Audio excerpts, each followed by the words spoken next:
There were nights when the silence seemed to hold more answers than any human voice, and on those nights it was impossible not to think about what could have been, what was, and what should never return.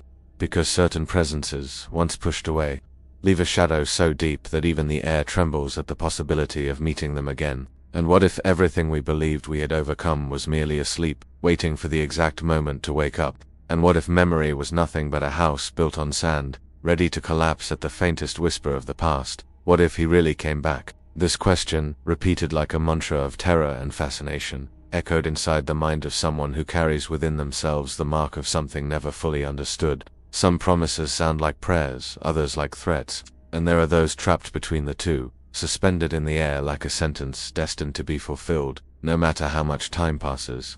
What if love had a price no one dares to admit? What if death were never the end, but merely a change of address for the feelings that refuse to disappear?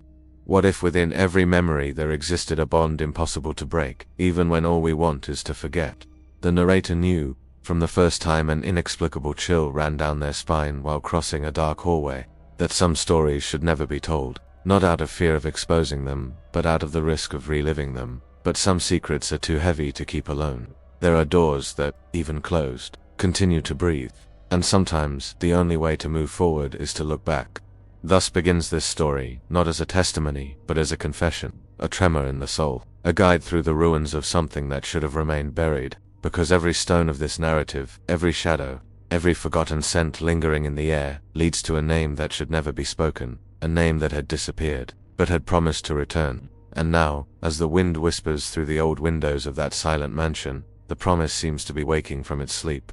What if tonight is the fulfillment of what he vowed? The transition into the past happens like opening a creaking door, knowing that on the other side lies forbidden territory yet irresistibly necessary. Crossing that threshold, we find the beginning of everything. The story goes back to a time when the mansion was still just an intriguing setting, and not a vessel of omens. Located at the end of a narrow road, surrounded by trees as old as the region's first inhabitants, the house rose in silent grandeur. The facade was marked by tall windows that reflected the sky like watchful eyes. Vines climbed the walls like fingers, refusing to release the past. The protagonist had arrived seeking rest, or at least the illusion of it. He didn't know exactly when emotional weariness began to corrode his certainties, but he understood he needed refuge. The mansion seemed to offer that: isolation, fresh air, distance from the world, and, somehow, a strange sense of belonging, as if the place had been waiting for him for a long time. And, in truth, it had. When he first walked through the foyer, he sensed a faint aroma, a mixture of damp wood and old roses. It was the kind of smell that evoked memories that might not even be his own. Memories inherited from someone who had lived there before. Someone who had left behind more than furniture and paintings. Someone who left traces of feelings. Light entered through the large glass door, cutting through floating dust particles that danced like small suspended souls. Every room seemed to hold an untold story. Every corridor stretched slightly beyond the natural, as if trying to guide the visitor toward a truth hidden in its darkest corners. But, in the beginning, none of that felt frightening. On the contrary, there was a melancholic charm to it, an ancient beauty that invited contemplation, and the protagonist, sensitive to details, felt he was about to find something that would change his life, though he did not yet know whether for better or for worse. It was during a late afternoon walk through the gardens that he noticed the first sign something was out of place. A rattan bench, partially covered by leaves, looked as though it had been recently used, though no one had lived in the mansion for months. The air around it held a strange warmth, as if someone had been sitting there minutes before. And as he touched the cold metal surface, a shiver ran down his spine, not of fear, but of recognition. It was as if that place knew exactly who he was. Romanticism didn't present itself in a physical form, but as a subtle force, an inexplicable magnetism, a feeling that rose slowly, like a scent spreading through a room without anyone noticing where it came from. The mansion welcomed him, studied him, absorbed him. And within that silent embrace, something or someone waited. Yet, along with the charm arose an uneasiness difficult to ignore.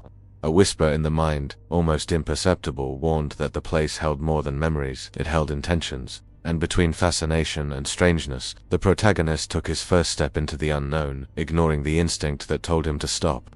He had no idea that the real story would begin that very night, when he would find the object that would change everything. Something small, forgotten, yet loaded with meaning. And upon finding it, he would understand that he wasn't alone. Night fell strangely over the mansion, as if the sky were in a hurry to erase it from the world for a few hours. The protagonist lit only one lamp in the foyer, and the yellowish glow cast long, distorted shadows that moved as he walked among the antique furniture.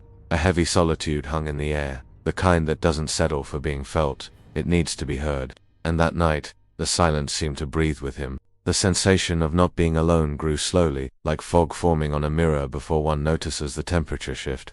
It was almost imperceptible, until something made his heart pound harder. Passing in front of the door that led to the old study, he sensed a new scent, one that hadn't been there earlier. A soft, sweet fragrance, familiar, like the perfume of someone approaching silently from behind, someone whose presence the memory insists on recognizing, even when reason denies it. He pushed the door gently. The study was, as before, shelves full of hardcover books, a sturdy oak desk, an aged armchair molded to the shape of someone who had used it frequently. But something caught his attention in the corner, atop a small narrow-drawed cabinet. One of the drawers was slightly open, as if someone had touched it and forgotten to close it.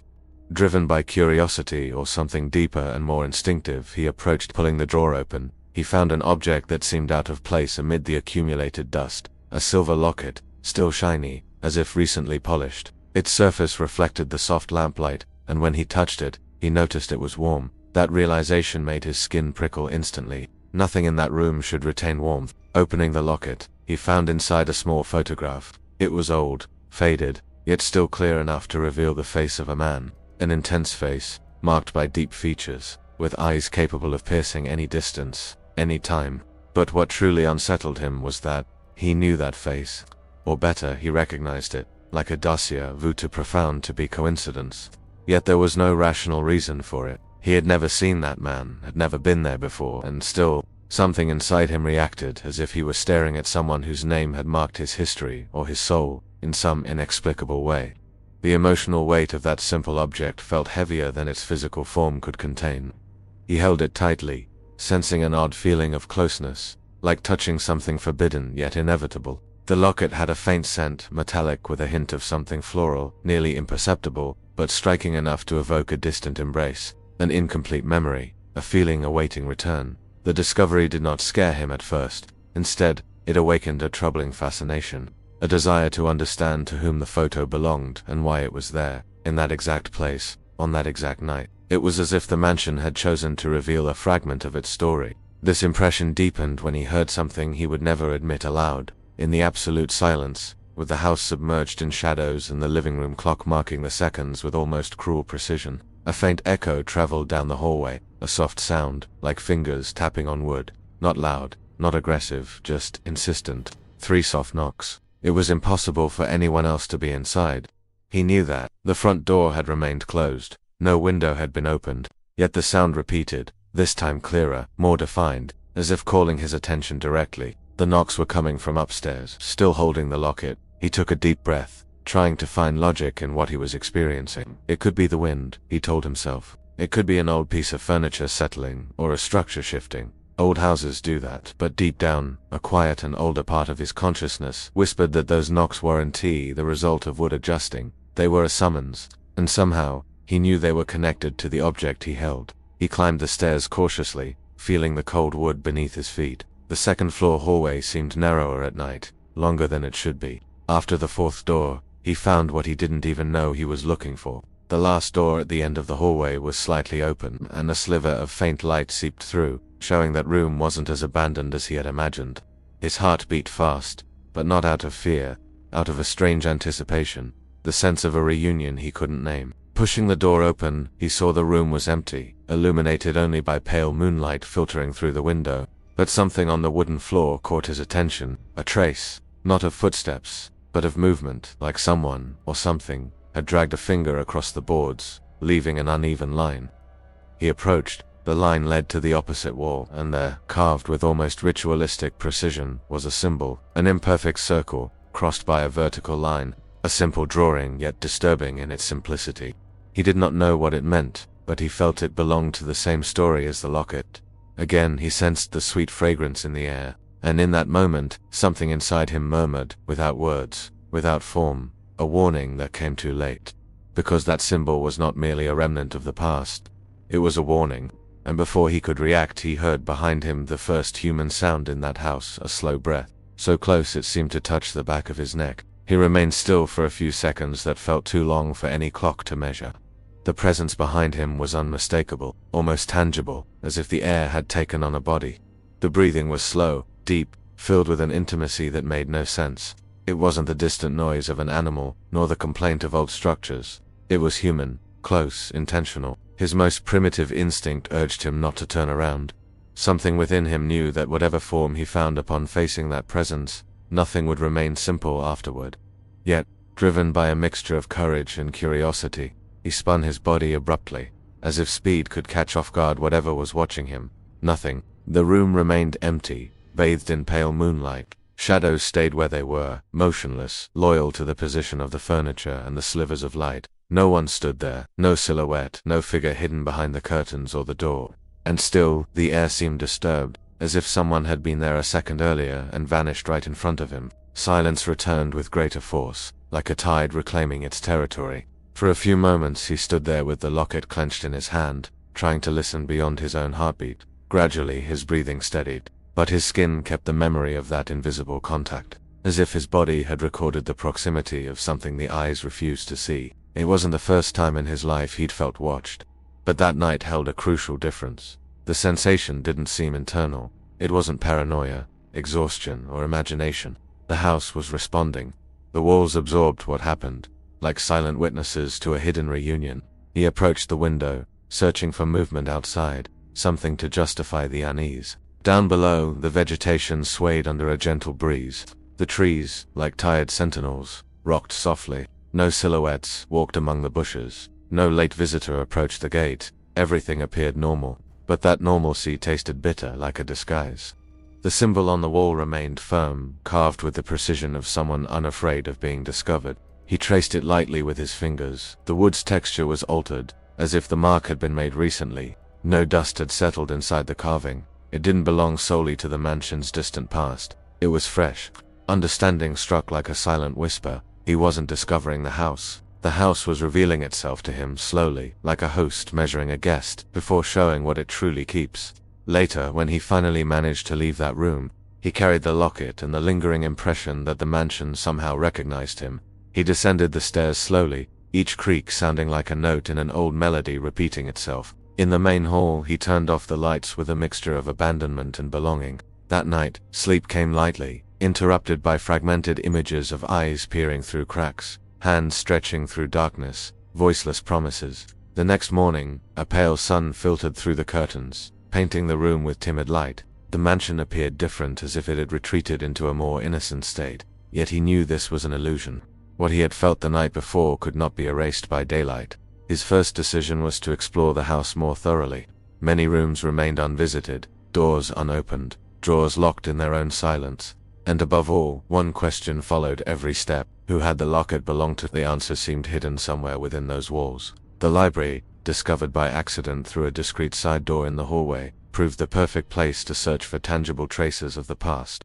Shelves stretched from floor to ceiling, packed with worn-spined books arranged in a chaos that must have been organized only for someone who once lived there. The smell of aged paper mixed with the faint aroma of old ink created an atmosphere of reverence. It felt like stepping into a temple of memory. On a side table, a dark wooden box rested, delicately carved along the edges. He felt the same silent invitation he had felt before. The lid opened easily, revealing contents that seemed intentionally preserved for someone who would one day find them. Inside were neatly folded letters, some tied with frayed ribbons. There was also a small notebook with a fabric cover, faded and rounded at the corners from use. Touching it sent a light chill up his fingers, as if forming a connection with someone who had long ago chosen that place to hide their secrets. Flipping through the first pages, he realized it was a diary. The handwriting was delicate yet firm, elegant strokes that revealed discipline and sensitivity.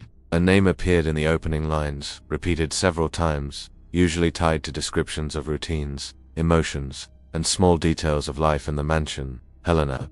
Helena. The name seemed to echo in the room, almost like a presence. The way she wrote revealed an observant spirit, attentive to the smallest gestures of the world around her. She described the mansion with tenderness, as if she saw the place as both refuge and sweet prison. She wrote of silent mornings, afternoons when the light flooded the corridors, and dusks that seemed to suspend time. And she wrote about him. The character began to take shape on the pages without needing a detailed physical description. Helena referred to this man with a mixture of admiration, fear, and fascination. Sometimes she called him only him, as if any other word would be insufficient. In some passages she mentioned the way he watched her with an intensity that left her torn between feeling desired and imprisoned. There was a weight between the lines, a tension that grew page after page. The protagonist flipped through the diary with increasing uneasiness. At a certain point, the name appeared clearly. Alvaro. Helena wrote about the way he had appeared in her life as an inevitable event, something that seemed expected long before it happened. She commented on how his promises became, little by little, heavier, more absolute, more dangerous. Helena reported that Alvaro had a strange way of speaking about destiny, about bonds that could not be broken, about ties that surpassed time and death. Little by little, the tone of enchantment gave way to a note of unease. Those promises, which at first sounded romantic, began to turn into something threatening, like delicate yet unbreakable chains. As he read, the protagonist felt a knot forming in his chest. Helena's story was not just a distant memory. It seemed to fit disturbingly well with what he himself had begun to feel. The mansion, the magnetism of the place, the sensation of being expected, watched, guided. The presence from the night before, the breath behind him, the symbol on the wall, the locket with the photograph of a man whose gaze seemed to pierce through time. Everything was starting to line up like pieces of a puzzle made of memories that were empty his, yet still wrapped themselves around him. The dark romanticism intensified as he delved deeper into Helena's words. In some excerpts, she described how she felt divided between desire and fear, between affection and the realization that something about that bond went beyond what was healthy or safe. It was as if she were in love with a presence that, the closer it came, the more it demanded her soul. The protagonist felt a kind of terrified empathy. He didn't know Helena had never heard of her, but it was as if he were following her invisible voice echoing through the decades. With each page he turned, the mansion ceased to be just an old building and became the setting of a love story flirting with the abyss. It was almost at the end of one of the diary sections that he found a different, denser passage. Helena wrote with the ink pressed harder into the paper, as if overtaken by a particular urgency. There, she recounted an episode in which she had tried to distance herself from Alvaro, trying to escape the suffocating intensity he represented. She wrote about the fear of losing herself, about the need to breathe away from that gaze. In this passage, she also described his reaction, not in direct words, but in sensations. She said something had changed in his presence, that the outward calm hid a silent decision. She wrote about a promise surrounding him so tightly it seemed to inscribe itself into the air of the mansion. In the walls, in the doors, in the very floor. When he finished reading that part, the protagonist realized his heart was once again beating out of rhythm, because the way Helena described that promise felt strangely familiar, not because he had known it before, but because it sounded like something that, in some way, already belonged to him as well. And when he turned the page, he found the passage he would not soon forget. Helena recorded that, on that day, she understood it would not be enough to escape Alvaro once. He had made it clear, not through repeated phrases, but through a look, a loaded silence, an almost imperceptible gesture, that he would return, that the bond between them would not end with a simple decision. Helena wrote that she felt, with cruel certainty, that she had saved herself from him once, but that he had promised to come back.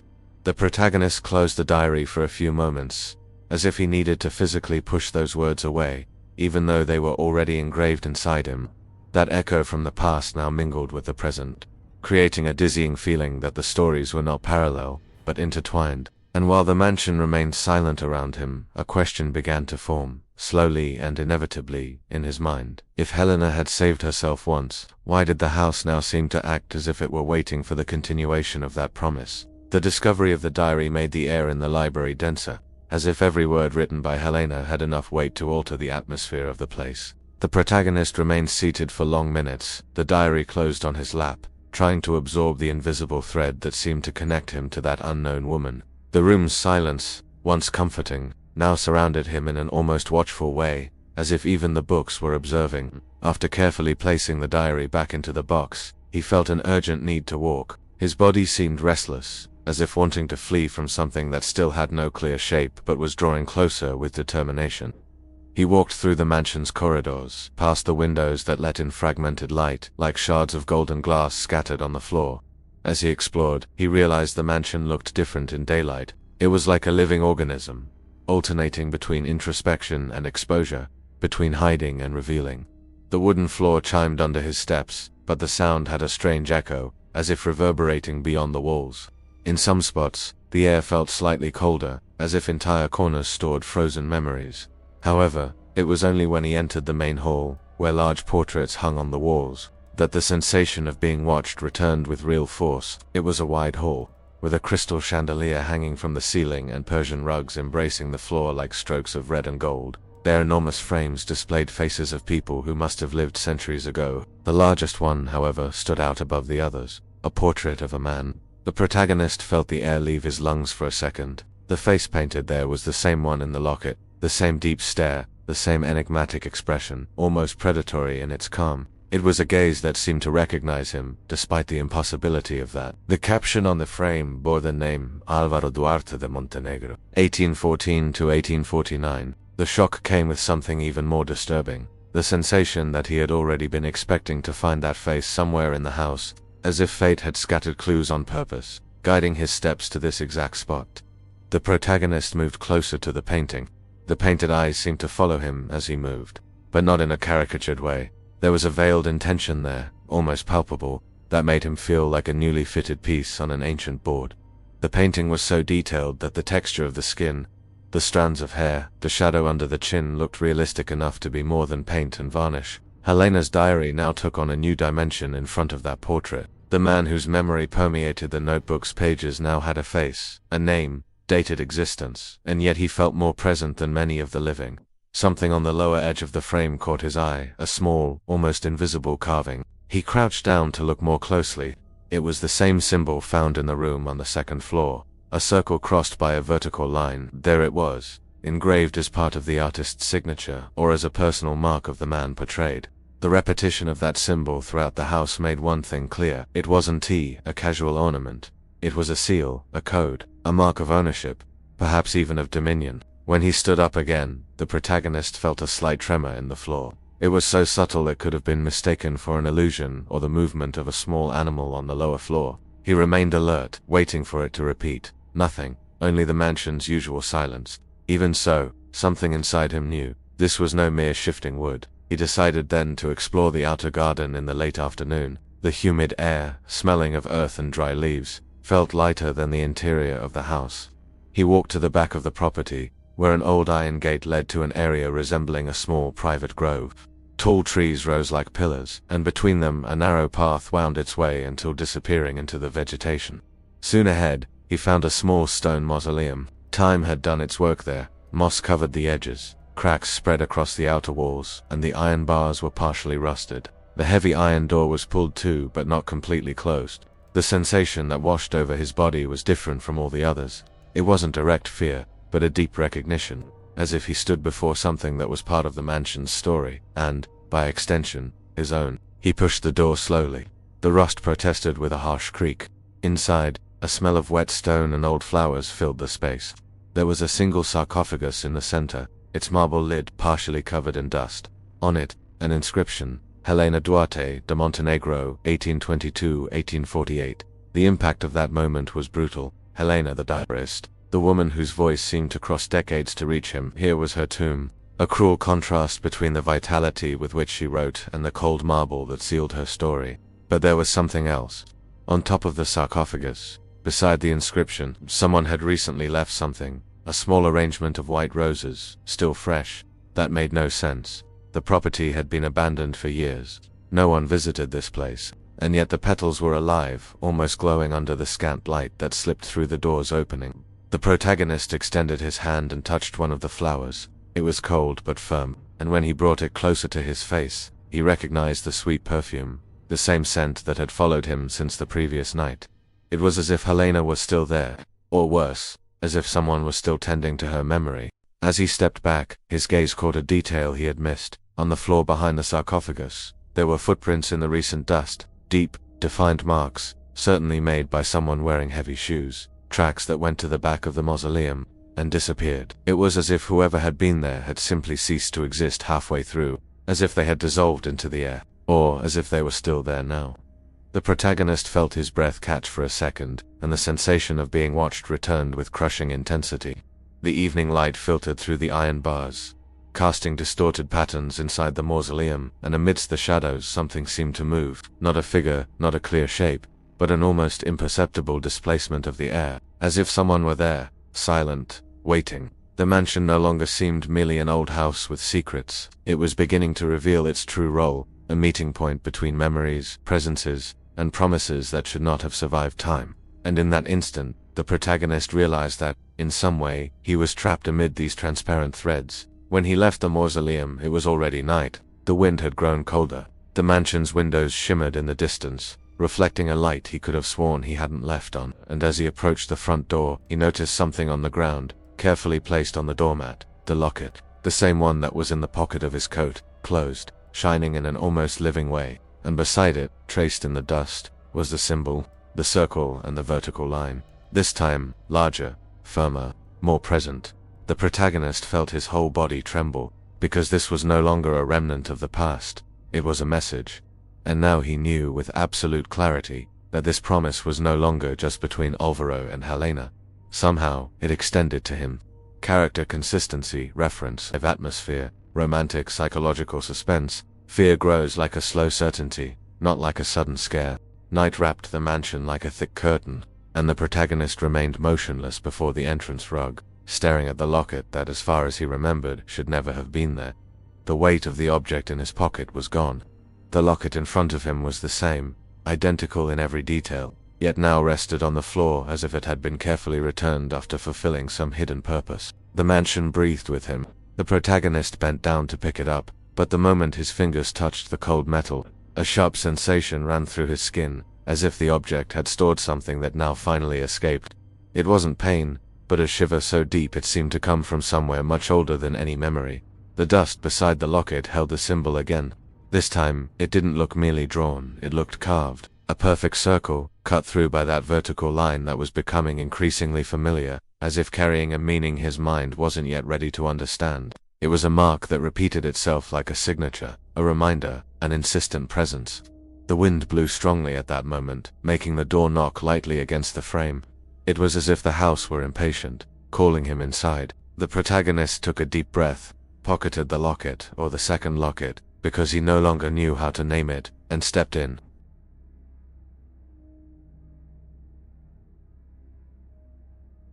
Something had changed. The night went on without sleep. At every corner of the house, every dark corridor, the sense of company intensified. There were no concrete sounds, no footsteps, no voices, no clear movement, but there was a distant vibration, almost like a rhythm marked by someone walking in another room, or in another layer of the house itself. The protagonist decided to return to the bedroom on the second floor, where he had first found the symbol. Maybe there were more clues. Maybe he could reorganize the story that seemed to be forming around him. He climbed the stairs slowly, alert to any change in the environment. But when he reached the top, something froze him in place. The symbol had been erased from the wall.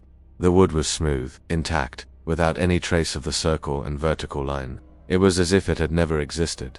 Yet its absence left an invisible mark, an echo his body recognized easily. It was impossible to ignore that someone had been there, someone who did not want him to find that again, or someone who considered he had already seen enough. The protagonist searched the room with his phone's flashlight in hand. Shadows stretched irregularly along the walls, as if there were more things in the room than the eyes could perceive. It was strange to feel that the place changed as he advanced, as if shaped by whoever inhabited it or by whoever was returning. Shining the light across the floor, he saw something that hadn't been there before. A fragment of paper, folded many times, as if it were an old note. He approached it cautiously. The paper was thin, yellowed, with fragile edges. As he carefully unfolded it, a piece of firm handwriting was revealed, unmistakably the same as Helena's in the diary, and it contained only one sentence: "He keeps what he loves, even when love tries to run."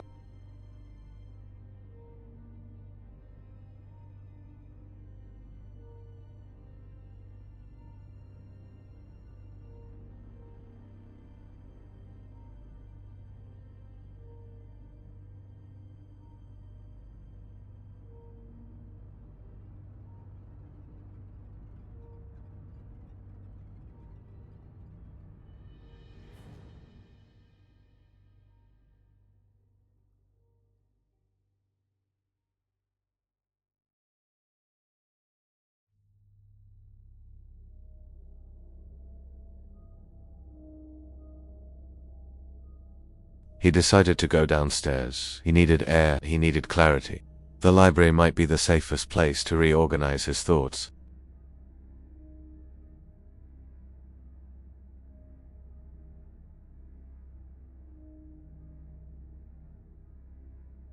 The protagonist felt his stomach tighten. That light couldn't be on.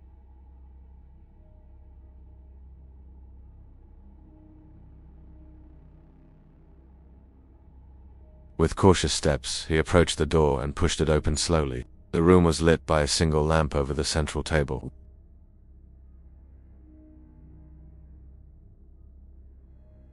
The box where he had left the diary was open, and the diary was no longer there. The protagonist felt the blood drained from his face.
The protagonist felt the force of that sentence like a punch to the chest, as if it were aimed at him, as if Helena somehow knew, even before she died, that her story would keep echoing through other lives, other people, other souls that drew near the mansion.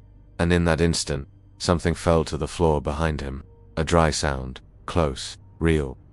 The protagonist turned quickly, heart pounding, and saw, standing at the library door, the silhouette of something that should not be there, something motionless, watching, waiting. It was the figure of a man, standing in the dim hallway, without a visible face, without movement, as if it were an ancient shadow that had finally found its way back. And in that moment, the protagonist knew, Alvaro was not just a memory, he was there. For a few moments, time seemed to stretch like a wire about to snap. The protagonist fixed his gaze on the still silhouette at the door, trying to decipher lines, contours, the slightest nuance that might give it a recognizable form. But the figure seemed to be made of condensed shadow, the outline of a man cut out against the gloom of the corridor. It did not approach, did not retreat, it was simply there, as if waiting for him to make the first move. There was something deeply familiar about that presence. Not a rational familiarity, like that of seeing a childhood face again, but an ancestral recognition, as if the soul identified it before the mind did. The air in the library had grown heavier, and even the books seemed to watch in silence, unwilling witnesses to an encounter that should never have happened. The protagonist felt his legs weaken slightly. His body wanted to retreat, to hide, to reject that contact. Yet there was an opposite force, almost irresistible, pulling him forward, as though something inside him had been waiting for this long before he was born. The promise described by Helena in those old pages no longer seemed like just a sad story of a sick love. It felt like a script starting to replay. He blinked, and the lamp flickered at the same time, as if a brief blackout tried to erase the image before him as well. For a second, the shadows seemed to dissolve, swallowed by the darkness. But when the light steadied again, the figure was still there, a little more defined now, still without a discernible face, but with a denser, more concrete presence. There was a strange alignment between that silhouette and the portrait of Alvaro in the main hall, as if the painting had stepped off the wall to occupy the corridor. The protagonist realized he would not hear a voice, not there, not like that. Silence was that presence's language, a silence loaded with intention, with promise, with demand. A silence that said time had not ended what had begun in another era. Breathing became difficult, his heart hammered in his chest as if trying to escape. The torn page on the table weighed far more than paper. It was testimony to what Helena had been unable to prevent. She had written about a bond that would survive death, about a love that had turned into a prison. And now, in front of that figure, the protagonist considered a possibility that terrified him almost physically. What if he wasn't just stepping into Helena's story, but taking a place in it? The feeling intensified when he noticed a subtle detail. The figure did not look at him like a stranger. There was no pure hostility in that silence. There was recognition, as if it saw someone who had returned, someone who had taken too long to complete a path.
The magnetism he felt toward the mansion was beginning to take on more dangerous contours.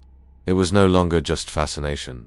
There was also a feeling of inevitability, a sense that his path to this place had not been random, as if, at some level, he were responding to an old call, a silent summons stretching across generations. His connection with Helena, once merely contemplative, began to gain another tone. When he returned to the mausoleum that day, the protagonist took the locket with him. The sky was overcast, and the wind cut through the trees like an insistent memory. Inside the small stone structure, the white roses were still fresh. It was absurd by any logical measure, but no longer surprised him much. Astonishment had given way to a strange form of resignation, as if he were walking inside a lucid dream. He placed the locket on the marble lid of Helena's sarcophagus. The metal gleamed, reflecting the faint light that slipped through the door's gap. There was a sensation of reunion there, as though a lost fragment had been returned to its place. At the same time, a visceral discomfort rose within him. It felt as if, by making that gesture, he was confirming something he did not yet fully understand. For several minutes, he simply stood there, feeling the atmosphere. The mausoleum's silence was different from the mansion's. Inside the house, there was a constant sort of vibration, like a background whisper. Here, though, the silence was thick, almost solid, as if the air had been holding a secret for a very long time. His gaze was then drawn to the floor behind the sarcophagus. where he'd previously seen the footprints that simply vanished.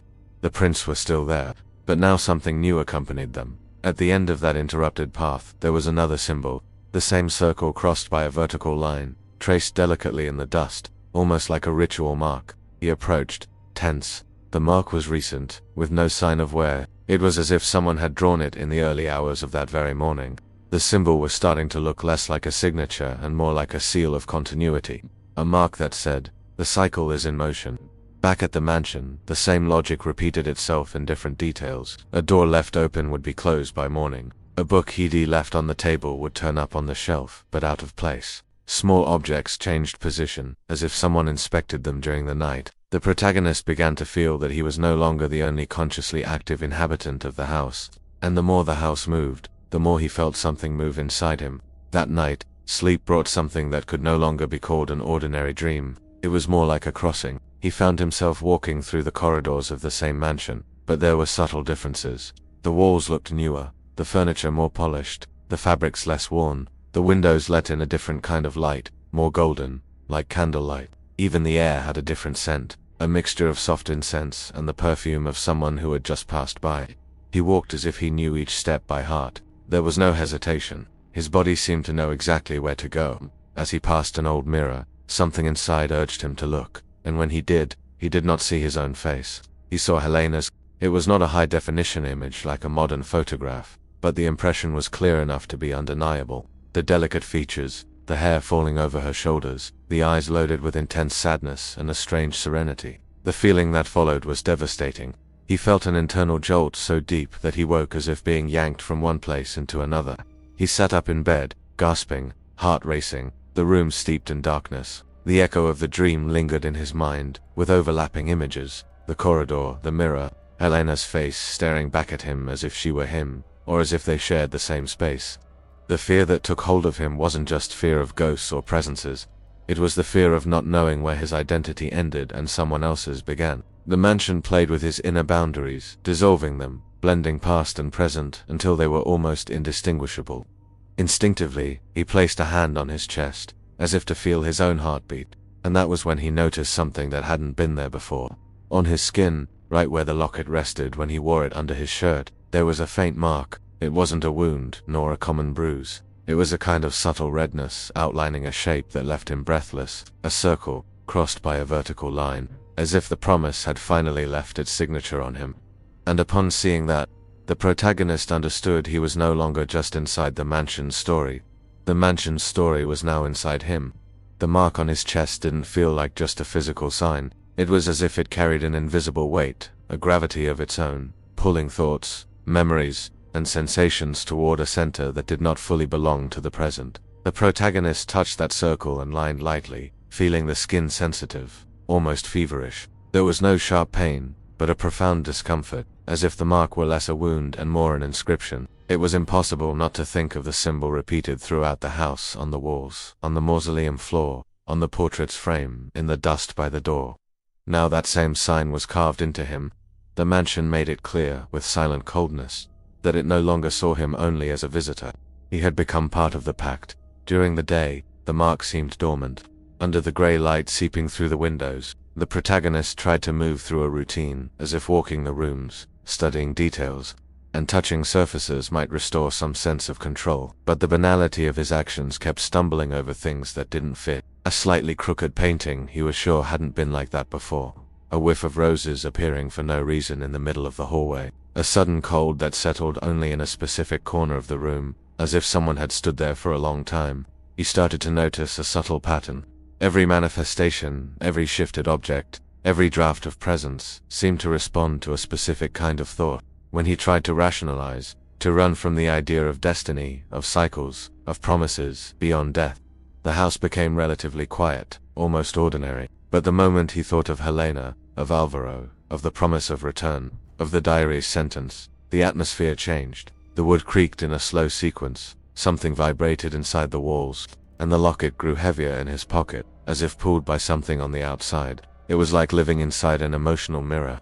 The mansion threw back at him, amplified everything he tried to hide. The bond with Helena had become intimate in a disturbing way. He knew her little quirks through the diary's pages, the times of days she usually wrote, the nights when she woke in the middle of her sleep, overcome by premonitions. He knew her favorite corners of the house, the way she saw the light passing through the stained glass, the small superstitions she nurtured to ward off the feeling of being watched. With each new passage he read, it was as if the line between observer and observed grew thinner. On an afternoon under a dull sky, the protagonist returned to the library with the almost desperate purpose of finding the rest of the diary. The torn page left on the table indicated that the notebook still existed somewhere.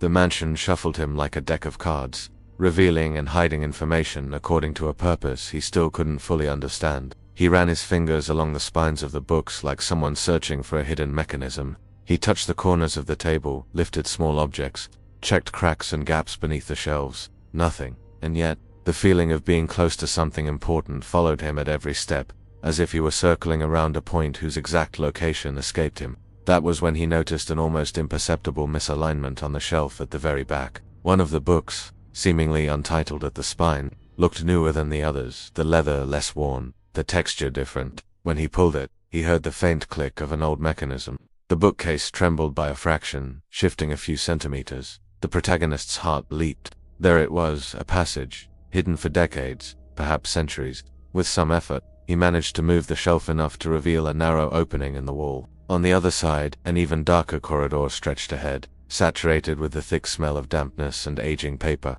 There were no windows, no cracks, just a dense half-light like a secret kept far too long. Crossing that threshold felt like an act of acceptance. Up until then, he could say he'd been dragged by circumstances, by visions, by curiosity. But entering that secret passage was a conscious decision, even if partially guided by forces he didn't understand. Even so, he went, and the house, quiet, seemed to follow each step. The corridor led to a small, windowless room, a kind of guard chamber, private archive, or refuge. The walls were covered in narrow shelves filled with boxes, books, and notebooks aligned with precision. It wasn't an improvised place. It was a nucleus of memory, a hidden heart. In the center, on a simple dark wooden table, lay a notebook the protagonist recognized immediately, even though he had only seen it briefly. Helena's diary, complete, intact, as if it had been waiting precisely for this moment to be found again. As he approached, he felt the mark on his chest throb more intensely. It wasn't pain, but an unsettling pulse, as if that symbol on his skin were reacting to the object on the table. There was a bond there, between the diary, the locket, the mansion, and the body that housed them. He opened the notebook with reverent care.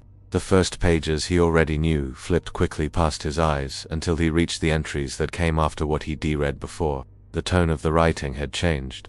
Helena's delicacy remained, but something different tainted her handwriting. The lines were heavier, the ink seemed pressed into the paper with more force, as if each sentence required an energy that slipped from her little by little.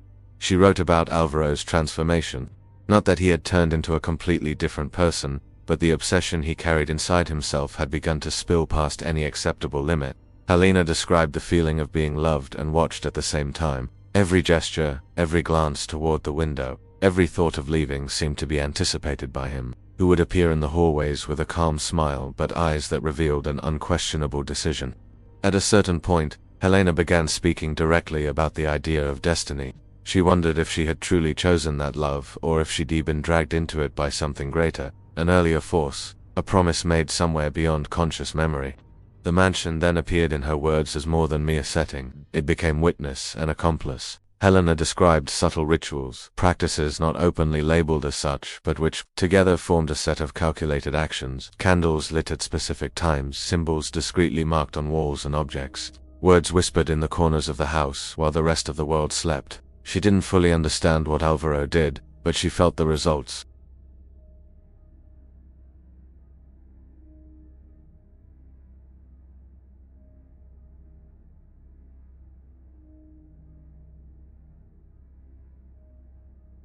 Helena recounted a specific night.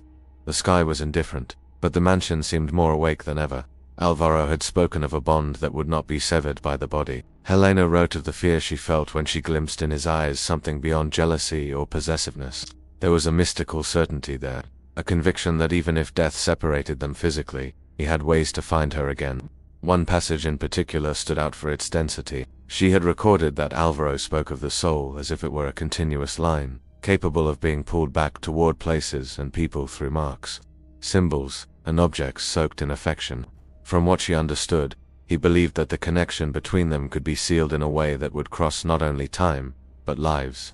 It wouldn't matter how much she tried to escape. It wouldn't matter if one day she were born again in another body, in another era, under another name. He would recognize her. The mansion would call her. The symbol would mark her. The protagonist felt his hands tremble slightly as he read that. The idea of rebirth appeared not as a metaphor, but as a fundamental piece of the promise. It wasn't just a love that refused to end. It was a pact of repetition. In those final pages, Helena no longer wrote like someone hoping to be saved. She wrote almost to a stranger, someone who would, someday, for some reason, open that diary. She spoke of the guilt she carried for allowing the bond to deepen so much. She said that if one day someone felt the mansion's call, felt drawn to the locket, to the symbol, to that ancient name, they might be participating in the continuity of a cycle she herself had helped begin. She ended with a sentence that froze the protagonist from the inside. It was as if she were asking forgiveness directly from him, even though Helena could never know who, or when, would read it. When he closed the diary, the small room's silence seemed to compress. The protagonist felt a monumental weight settle over his consciousness. The sensation that had flooded him since the first night, that inexplicable feeling of belonging, now took on a clarity too sharp to ignore. The mansion had not drawn him there by chance. The magnetism, the dreams, the visions, the face that had appeared in the mirror, everything pointed in the same direction. He wasn't just a temporary intruder in Helena's story. He was part of the reenactment.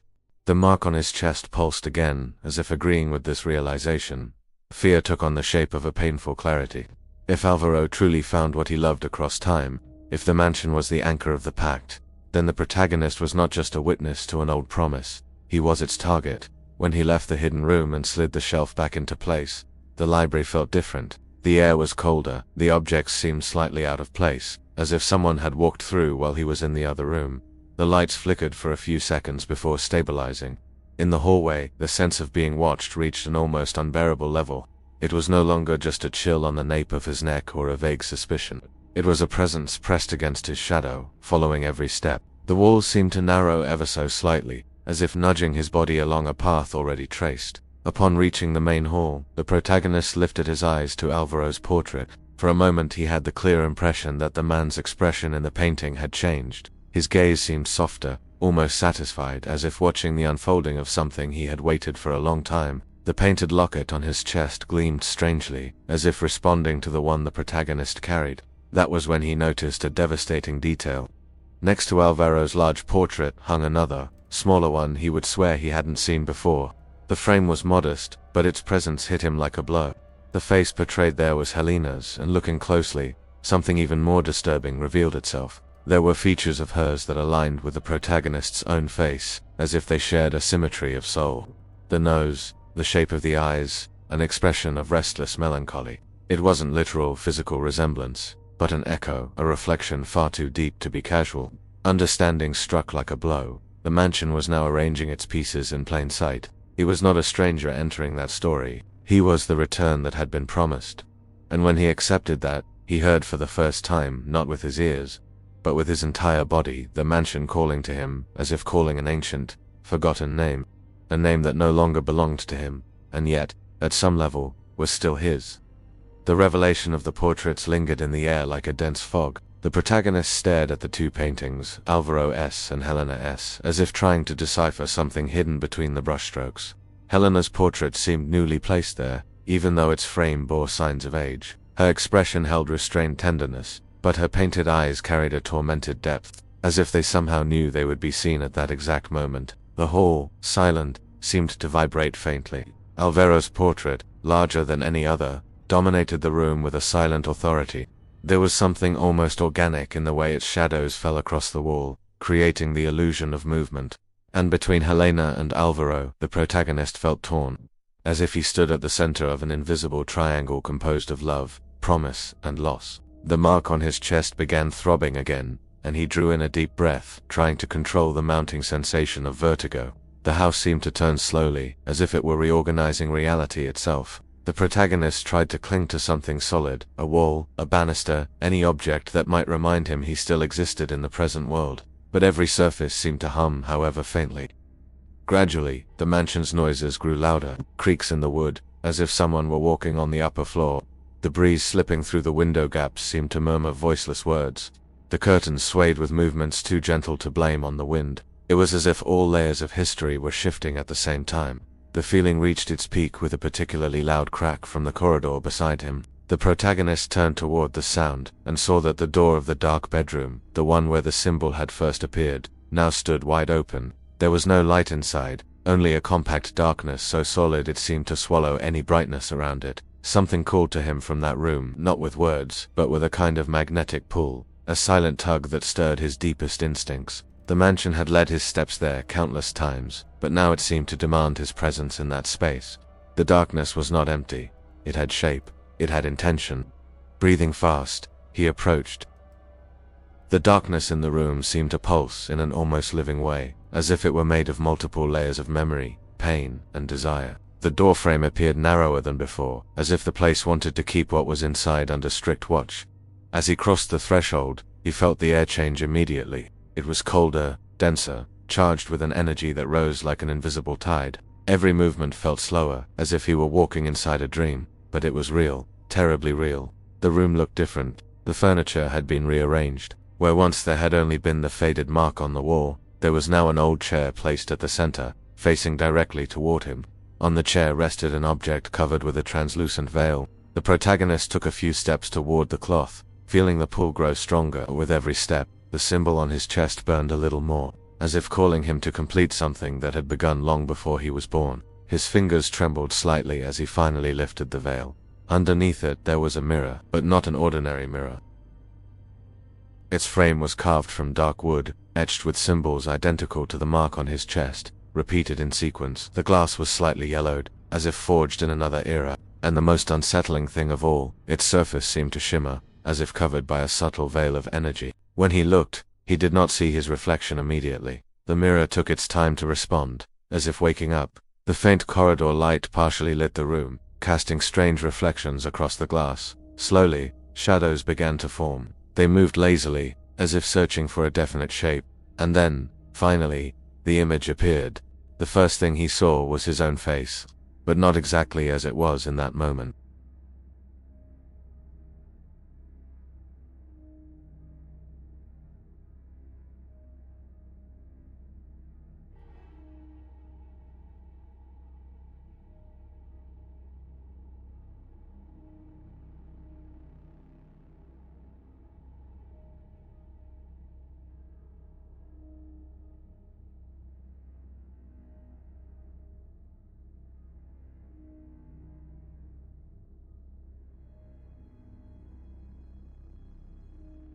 And then he saw, the face reflected in the mirror was now Helena's, not as a ghostly apparition, but as if she were looking out through him, a reflection that shouldn't exist. An impossible overlay. The image watched him with eyes full of silent pleading, a plea he felt directly in his chest, as if it had long been meant for him. His breath caught in his throat. The symbol on his chest burned like liquid fire. It was impossible to deny the connection. He, Helena, the mansion, Alvaro. Everything was intertwined in a web so ancient that the boundaries between each of them were starting to dissolve. Helena's reflection parted her lips, but no sound came out. Still, he heard a short sentence, a sentence that cut through his mind with such force that it made him stumble. He is near.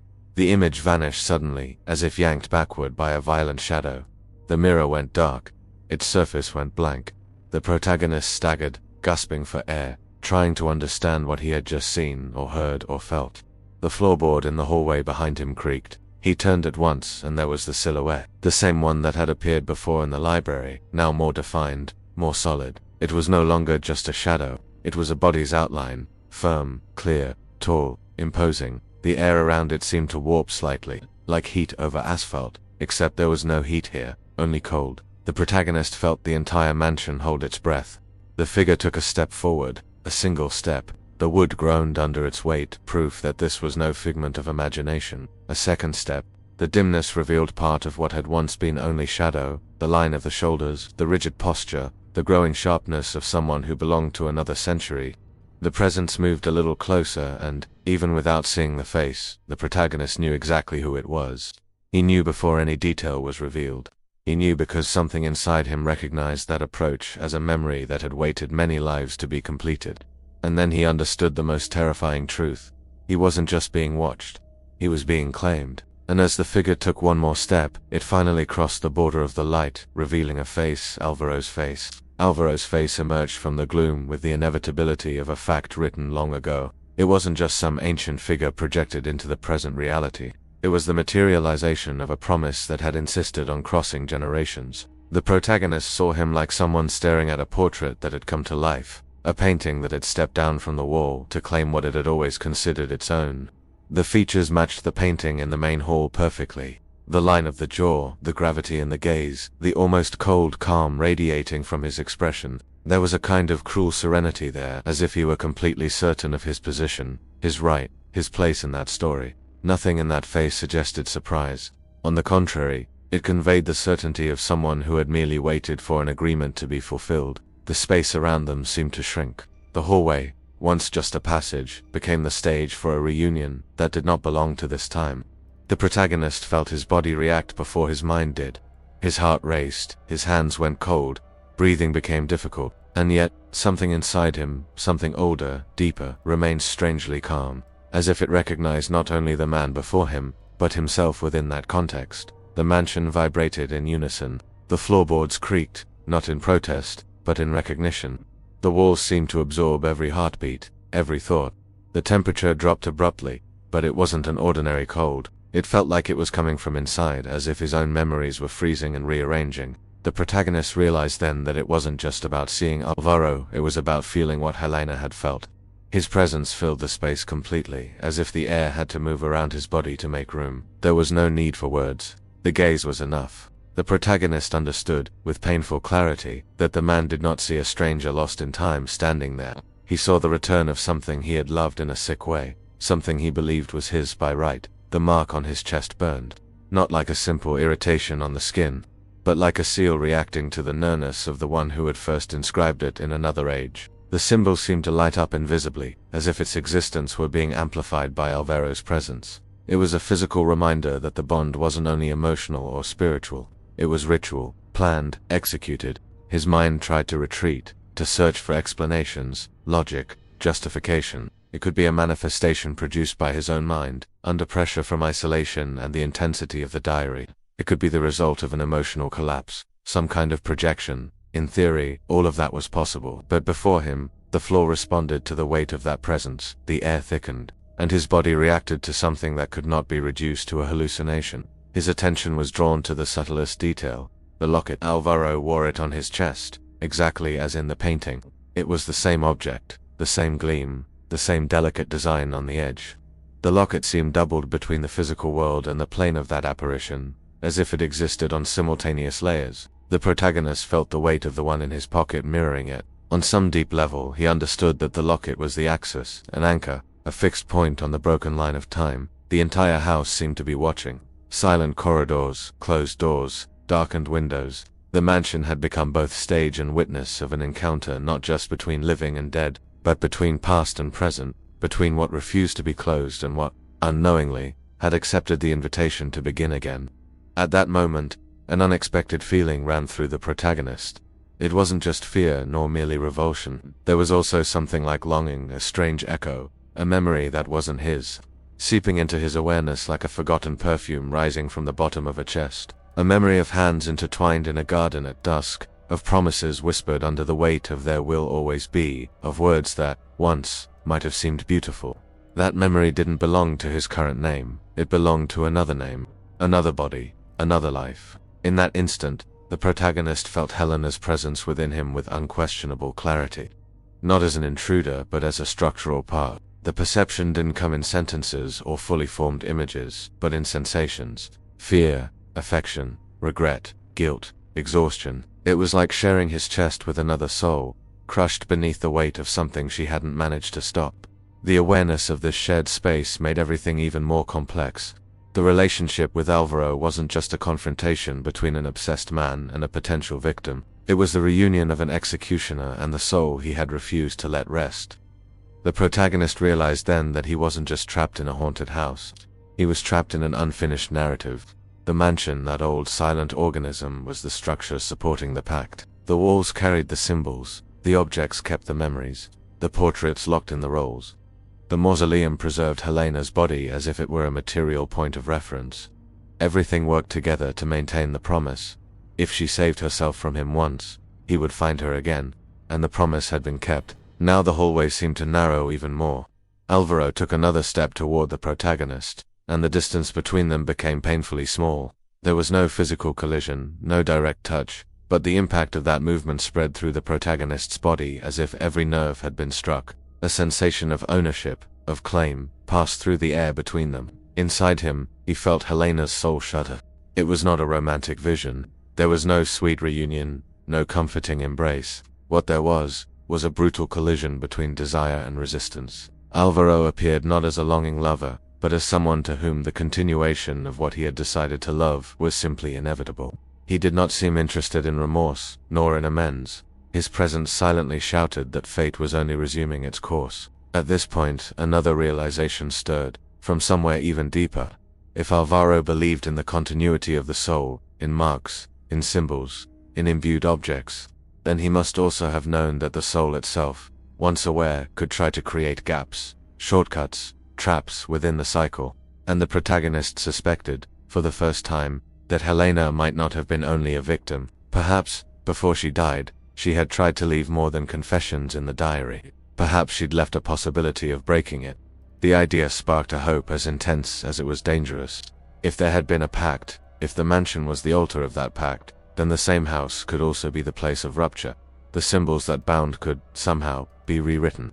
The objects that served as anchors could perhaps be released. The soul's continuous line might find a point where it could be cut. The protagonist felt the urge to step back, not out of cowardice, but self-preservation. He knew that simply accepting Alvaro's presence would mean surrendering to the story Alvaro had written alone. He needed to set something in opposition.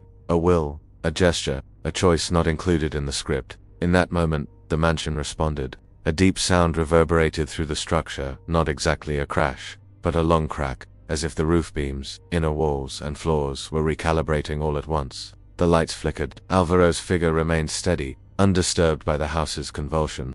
It was as if he stood in the center of an invisible circle of protection. The protagonist, however, felt something change in the air. A different current, warmer, crossed the hallway for a brief moment. Along with it came a sensation of tenderness that did not fit Alvaro's presence. It was linked to Helena, a nearly imperceptible touch of encouragement. It didn't come as words, but as a clear impulse. Do not accept passively. The house was not entirely his. If the promise of return had been born from Alvaro's obsession, Helena's traces revealed another intention, that if the wheel ever turned again, continuity might meet someone willing to choose differently. She had written for whoever came after, not to ask obedience, but perhaps to ask for courage to break it. The protagonist understood that the path to the whole truth ran through three places: Helena's mausoleum, Alvaro's portrait, and the locket that served as a point of contact between every line in that story. The mansion had shown these in sequence, like a ritual path. He had already found them. Now he needed to decide what to do with them. As this understanding solidified inside him, Alvaro's figure took another step, drawing close enough that the protagonist could feel not a hand on him, but the weight of an entire destiny pressing against his skin, as if the next gesture would define not only that life, but all the lives that might still come. Alvaro's last step felt as if it had been taken inside the protagonist's chest. The distance between them was now minimal, almost non-existent. There was no physical touch, yet the impact of that closeness spread through his body like some old weight rediscovered. It was like standing before a mirror that reflected not only shape, but history, desire, obsession, guilt. Alvaro's gaze, so intense in the painting, here became unbearably alive, deep, dense, unhurried. It was the gaze of someone who does not doubt that what he seeks already belongs to him. The mansion around them supported the encounter like a silent altar. Everything converged on that point. Corridors, portraits, symbols, the mausoleum outside, the hidden diary, the mirror in the dark room. It had all become preparation for this moment. The protagonist felt Helena's presence within him, compressed beneath the weight of that stare. There was no confusion about who he was now. He had his own life, his own name, his own memories, but his soul carried more than one trace. He bore within him the continuation of someone who had never had the chance to close her own story. The mansion recognized that, Alvaro recognized that, and in that recognition, he saw him not as a new individual, but as the fulfillment of a long wait. The mark on his chest burned more intensely. The symbol pulsed beneath the skin as if responding to the nearness of the one who had first etched it in some distant time. It was a seal demanding completion, a memory carved not only into matter but at a level that surpassed the body. For a moment, the protagonist was engulfed by dizzying exhaustion. It was as if all the effort of resisting the pull of that place and that presence had accumulated in his bones, turning into weight. The temptation to surrender was there, not from true desire, but from sheer fatigue. How easy, he thought, it would be to just give in when everything seems to point to a single possible ending. How easy it is to believe there's no choice when the story was written in advance. But at that exact moment, the mansion seemed to remind him of the cracks. The wind outside howled suddenly, as if trying to break through the walls. The windows shook.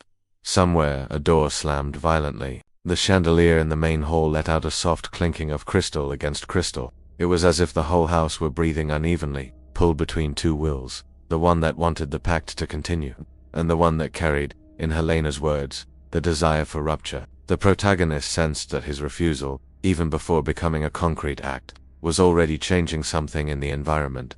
Inside him, a hazy memory rose up, not a personal memory, but a residue of what Helena had lived.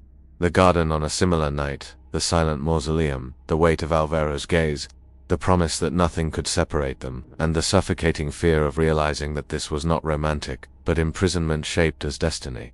Helena had tried to leave, she had tried to save herself. The mansion knew that attempt. She had saved herself from him once, but he had promised to return.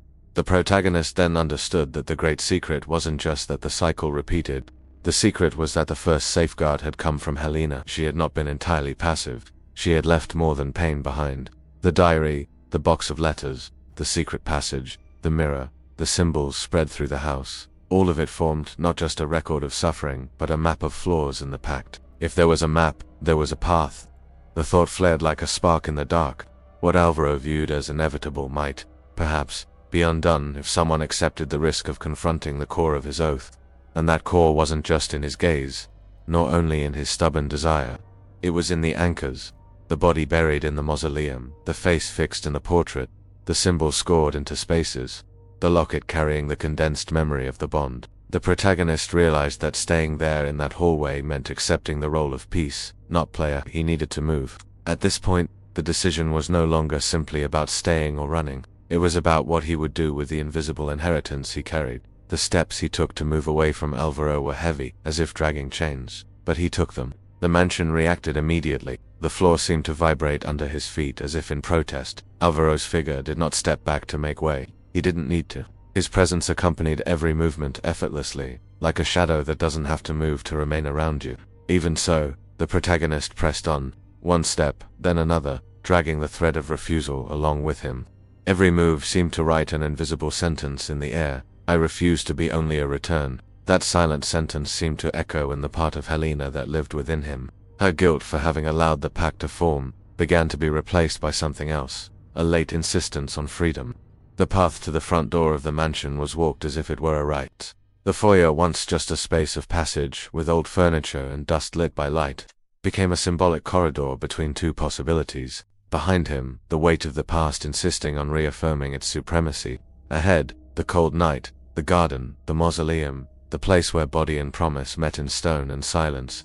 Alvaro's figure accompanied him, not exactly beside him, not precisely behind, but around. The air near the protagonist stayed saturated with that presence. Whenever he dared think of turning back, he felt a strange compression in his chest, as if the symbol on his skin were being pressed from within. Still, he continued. When he pushed open the mansion's door, the night wind burst inside violently. The temperature plummeted, but paradoxically, there was something comforting about that outside cold.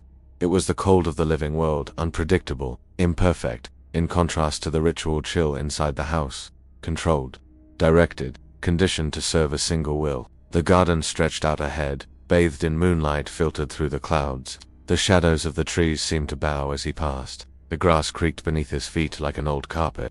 In the distance, the mausoleum waited, motionless, like a half-opened stone mouth. Every step toward it was accompanied by alternating waves of fear and resolve. The protagonist knew he wasn't walking alone. He felt Alvaro tightening the space around him, and he felt Helena too, not as a separate figure, but as part of his own resistance. It was as if, in that crossing, two wills had become one, not to submit to the desire for return, but to insist on the possibility of an end. Upon entering the mausoleum, the air seemed to condense around him. That thick silence he had already experienced now felt even more charged. Helena's sarcophagus awaited in the center, cold smooth marble under the faint light seeping through the crack of the half-opened door. The white roses were still fresh, defying all logic, as if time inside that place worked differently. As if, for her, the passing of years had been suspended. The protagonist stepped closer to the marble lid. The mark on his chest burned, and the locket in his pocket seemed to almost throb. He knew what he needed to do, even if he couldn't fully grasp the extent of it. The pact had been strengthened by symbols and objects. Its breaking would have to pass through them as well.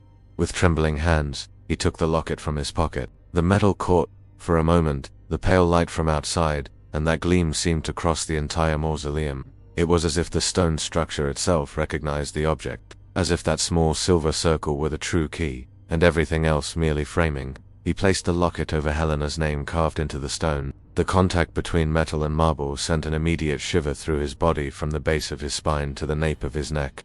At the same time, a massive pressure seemed to fall over the space. The air grew heavier, his ears rang, the floor quivered faintly. The protagonist understood that, in that exact instant, he was tampering with the structure of the pact. Alvaro's presence, though invisible to the eyes at that moment, reacted. There was no need to see him to feel it. The presence around him became aggressive, dense, almost suffocating. The symbol on his chest burned as if it were live coal. A weight pressed down on his shoulders, as if someone were trying to push him away from the sarcophagus, to wrench him from that act. But there was something even stronger than that pressure. The opposing impulse, Helena's desire for freedom, amplified by the protagonist's awareness. The sum of two wills cutting across time to resist the same oppression. That force seemed to rise from within, like a flame that finally finds oxygen after being confined for too long. He closed his eyes for a moment, letting that flame expand. It wasn't a formal prayer, nor a ritual learned from books. It was a decision, a refusal transformed into action, a silent yet absolute assertion. The cycle will not continue. On the surface of the locket, something changed. A barely perceptible vibration made the metal tremble. The edges seemed too warm, though there was no fire. The shape of the symbol carved into his skin began to respond, a visceral echo. It was then that the protagonist had an impulse that did not come from logic, but from a deep, almost instinctive understanding. With his fingertips, he drew in the dust on the marble lid, the same symbol as always, the circle, the vertical line, the mark that had repeated in every corner of the mansion, the mark of possession, repetition, promise. But, at the end, he did something different. He traced a second line, crossing the first, forming a kind of rupture in the middle of the circle. Not a symbol of repetition, but a symbol of severing, a crossed center, and negation. It was a simple gesture, almost childlike, a minimal alteration, but there, in that place, in that context, it carried enormous weight. It was like taking an ancient word and adding a negation in front of it. The original mark was an affirmation of the pact. The new mark was a no. The reaction was immediate. The locket vibrated so violently it seemed ready to leap off the marble. The air inside the mausoleum felt sucked toward an invisible point, crushing the protagonist's chest. The ground shook harder, sending up tiny clouds of dust around the sarcophagus. A low sound, like a deep lament rising from the mansion's very foundations far away, echoed beneath the earth. Alvaro's presence exploded in intensity. It was as if he drew near not by steps, but by layers. The space grew colder, the shadows seemed to writhe. For a second, the protagonist thought he would be crushed by that clash between will and obsession, that he wouldn't withstand it. But amid the pressure, something unexpected emerged, a sense of relief. Not full relief, but the beginning of a loosening. It was as if invisible chains that had been wrapped around something for decades were beginning to give. Helena's name, carved in stone, felt less heavy. The guilt she herself had confessed in her final pages began to dissolve. She had allowed the pact to be born, but had never had the chance to break it. Now, through him, the promise that held her was being challenged for the first time. The protagonist, still with his hand over the altered symbol, felt part of Helena pull away from something, as if she took a step out of a cell she had inhabited for countless years. It wasn't a complete departure. Not yet, but it was movement, a rupture. The mansion, in the distance, responded again. A sharp crack echoed, as if a beam had been forced into a new position. The structure that had supported the pact was no longer so firm. Alvaro's presence, however, did not retreat. It enraged. The air inside the mausoleum turned knife-sharp. The protagonist felt the hair on his neck rise, as if someone were right behind him, about to grab him.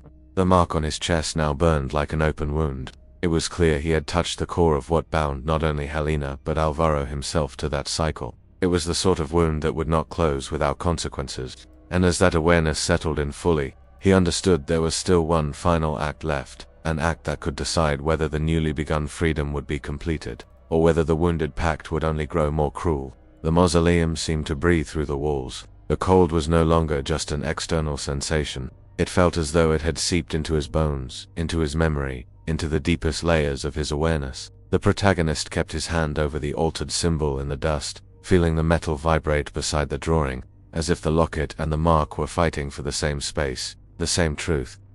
Alvaro's presence did not need form to be crushing. The air was so dense that each breath felt like a struggle against something that did not wish to be moved. The protagonist knew, with the clarity only a limit provides, that he had gone too far to turn back. The pact had been wounded. The structure that held it had been marked with a no, and the man sustaining it with obsession would not give ground quietly. Then came the inevitable realization that one last act would be required. It wasn't enough to scratch a symbol, or touch a locket, or visit a grave. All of that was preparation. The core of the cycle lay deeper, in the tie between the soul he carried partially within him and Alvaro's need to keep it in his orbit. The protagonist understood, almost painfully, that the pact could not be broken only from the outside. It wasn't a curse hung on people from without, like a chain that could be cracked with tools. The bond was internal, carved into the heart of what outlived the body. To free Helena and to free himself, it wouldn't be enough to break the objects. He would have to be willing to lose something that had become familiar, even if deeply painful. Continuity. The mansion, far off, seemed to react to that thought. A muffled echo rolled through the ground, like a thunderclap swallowed by the earth. The mausoleum's walls vibrated slightly, and small chips of stone fell from the ceiling, drifting downward like grey snow. The sarcophagus remained firm, but the world around it seemed to shift into a new position. Inside, he felt Helena move, not physically, but inwardly. It was as if the part of her that still clung to the cycle had sensed, with a mix of hope and fear, the direction his mind was taking. There was a very understandable fear there, the fear that the last act would demand more than anyone could bear. But there was also something akin to acceptance, a silent understanding that without an extreme price, no deep chain would ever snap. The protagonist thought then about the nature of promises that stretch across time. They are not fragile. They don't disintegrate with simple refusals. They demand counterweights equal in strength to the force that created them. If Alvaro had insisted on loving beyond death, if he had used symbols, rituals, objects, and the house itself as tools to fix that love twisted into prison, the breaking would require something of the same intensity but opposite in nature. Over his life, he had learned to cling to the idea of continuity for comfort, the notion that nothing is ever entirely lost, that something always goes on. And now, in that quiet mausoleum, he realized that the very hope that had sustained him could be used as a shackle. Eternity, in the wrong hands, stops being consolation and becomes infinite possession. The final act revealed itself within him as a simple, irrefutable, devastating revelation. For Helena to be free, for him to be free, he would have to accept that the cycle of return ended.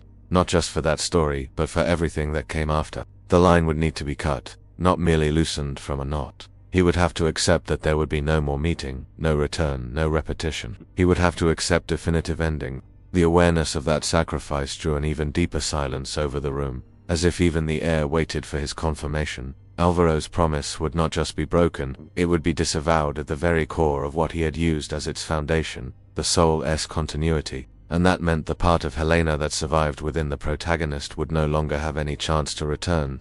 This was her last moment existing between worlds. After this, there would be only dissolution, not as meaningless loss, but as real rest, with no resumption. The protagonist felt the weight of that decision as if he were holding an entire world in miniature in his hands. It was an ending that included him. If he agreed, he wouldn't just be freeing Helena. He would be giving up the promise of future comfort, of reunions in other lives, of opportunities to fix past mistakes. It would be an absolute goodbye.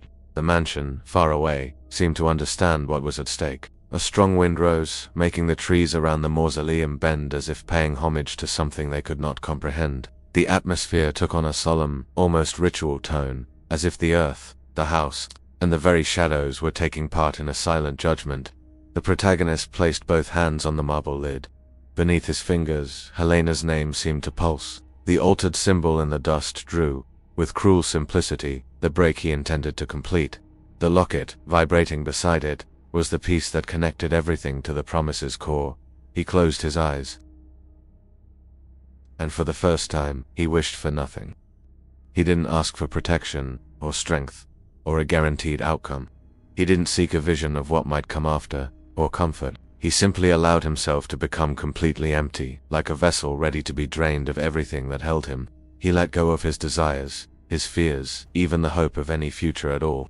He surrendered to the idea that if the line of the soul were cut here, now, there would be peace, even if that peace were not accompanied by awareness of who he had been. Alvaro's presence responded like an iron ring pressing against glass. The resistance was instant, almost violent. The air in the mausoleum became oppressive, difficult to push through. The symbol on his chest burned fiercely, as if it were trying to assert itself against the approaching dissolution. Even so, within that pain, another sensation grew, a barely perceptible lightness. The part of Helena that lived inside him was beginning to slip free of the bonds that held her to the mansion, the mausoleum, the portrait, Alvaro's gaze. It was as if, at last, someone had granted what she had secretly wished for in her final lines, the right not to return. The decision then completed itself with no cry, no spectacle. It completed itself in silence. The protagonist, hands still firm on the marble, allowed his very sense of self to lean toward the end. Not the end of his body, there was still life in him, but the end of any intent to keep going through other times. He accepted that this life would be everything, that this love, in the way it had been lived and twisted, would have its final chapter here, that there would be no other versions of this story in other bodies. The impact of that acceptance was immediate. The locket cracked, not with the sound of metal smashed by brute force, but with the dry snap of something stretched for too long finally giving way. A fissure split the silver surface, breaking the object into two imperfect halves. The vibration ceased. The shine seemed to die. What had once been an anchor was now only fragments.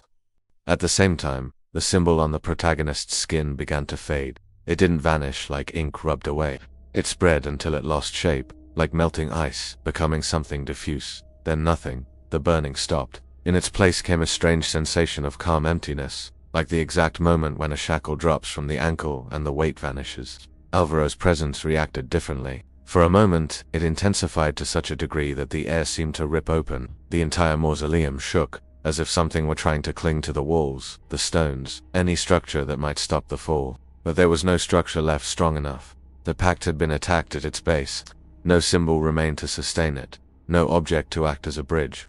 The line had been cut from within, not from without. The figure who, until then, had moved with such authority through the mansion's halls lost its density. The presence that once crushed now began to thin out, like smoke in the wind. It did not vanish in a roar, nor in a scream. It dissolved in heavy silence. There was desperation, yes, but it was the desperation of something that will not accept an ending and yet can find nothing left to hang on to. Within the protagonist, Helena took her last step, not a step back, nor forward, but out of any path at all. It was like a soft farewell, wordless, but full of gratitude and sorrow.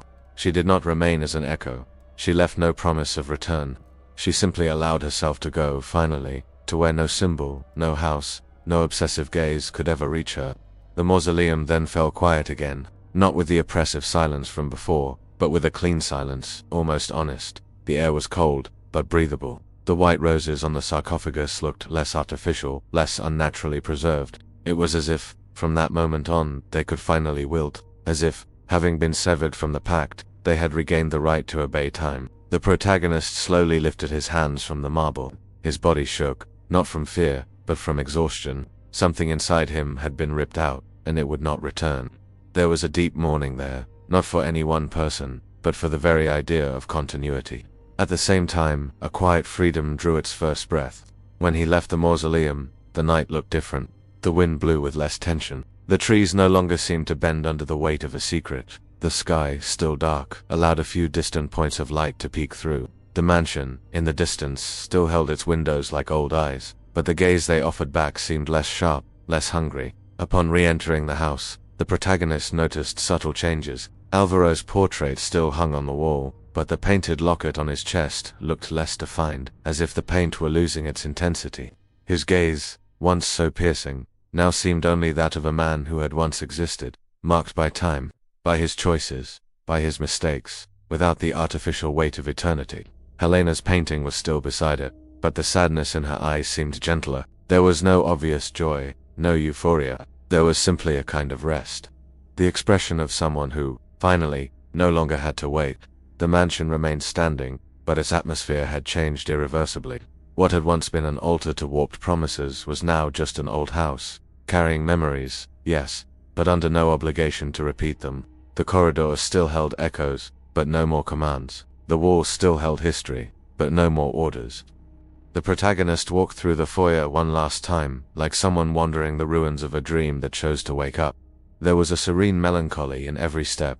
He knew something in him would never be the same. Part of his own hope for continuity had been sacrificed there, but in return, he had ensured that no other version of himself or Helena would be dragged back to that place. In a way, he had saved himself from him again. The first time, in another life, the salvation had been incomplete. Partial escape, premature death, interval. The promise of return remained open. Now, however, there was no promise, no return. Only this ending, harsh, absolute, but necessary. As he crossed the mansion's threshold and left it behind, the protagonist felt that the silence outside was different from the silence within. It was a silence full of small possibilities, everyday, limited, human. A silence that did not promise eternity, but allowed presence. The road ahead held no great mysteries, only the simple fact of going on with what remained of a single life, the only one he would truly have. The invisible title of his story could be written like this. He had saved himself from him once, but he had promised to return, and he did return. But this time he found nothing left to hold on to. The mansion would remain there, at the end of the road, aging as all mortal things should. Perhaps one day it would be demolished. Perhaps it would collapse on its own. Perhaps it would be restored by someone who would never know the promises that echoed between those walls. It mattered little. What had made it dangerous was gone. The axis that tied past to future had been broken, and in the back of his mind, a final question remained, not as a threat, but as reflection. What if true love isn't in the promise to last forever, but in the courage to let it go when it starts demanding that the soul never rest? The protagonist walked on, carrying with him the emptiness where previously there had been fear of repetition. A strange emptiness, but honest. Behind him, the house stayed quiet for the first time in a very long time, not like an animal on watch, but like a body finally willing to sleep. And somewhere beyond memory, beyond stone, beyond windows and symbols, a soul that had once answered to the name Helena breathed for the first time with no expectation of return. The cycle was over. And with it, the promise that had sworn to come back.